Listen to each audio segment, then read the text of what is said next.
tol, ituturo ko ngayon sa inyo kung paano isuot natin yung body armor natin o body vest natin ng full contact natin sa harness. Okay? Mga tol, ito na yung headgear natin tsaka body armor natin mga tol. Ito na kupas-kupas na ito mga tol, napakatagal na ito. Siguro mga isang dekada na ito mga tol, kaso napakatibay pa rin itong armor na ito mga tol. Tama natin si Coach Josh. Okay. Tapos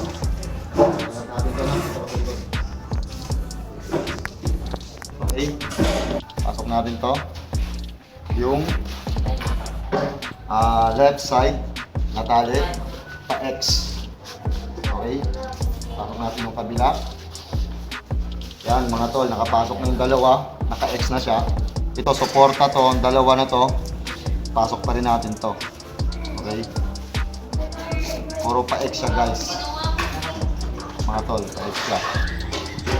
Yan. Okay, ganyan ang pagsuot ng body armor. Okay, para safety talaga. Pag inigpitan mo siya dito, hindi na yan basta-basta gagalaw. Yan. Tapos isintasan mo siya ng ribbon. Okay, sa ribbon, hindi na yan gagalaw. Kung gusto nyo naman double, pwede nyo double lock. Okay, pa X siya, pasok. Okay, yan. Hindi na yan gagalaw. Okay, sa headgear naman tayo mga tol. Headgear natin, okay? Pagsuot ng headgear natin,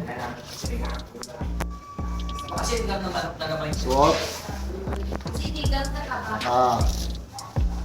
Ito, yung sentro nito, ito yung papasok natin. Okay? Ito, normal lock lang to. Yan, normal lock lang yan mga tol. Okay, kaso sa sparring kasi, pag nasa sparring na tayo, magalaw to pag ganito lang ang lock natin. Tandaan nyo mga tol, pag ganito, hindi masyadong mahigpit yan. Kung gusto nyo mahigpit na mahigpit, unang lock to, pwede yan. Pwede natin gawing pa X. Hatakin natin, pa X. Yan. Pwede yan. Pwede natin gawin, pangatlo, lock mo to, para mahigpit. Okay?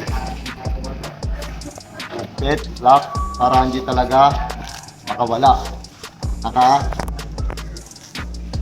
talaga siya. Yun. Yan. Okay? Tatlong tali tayo ng body armor. Okay? Ganyan ang kalabasan yan. Okay mga tol, sana may natutunan kayo. Choice mo yan. Choice ko to. Okay, thank you so much mga tol.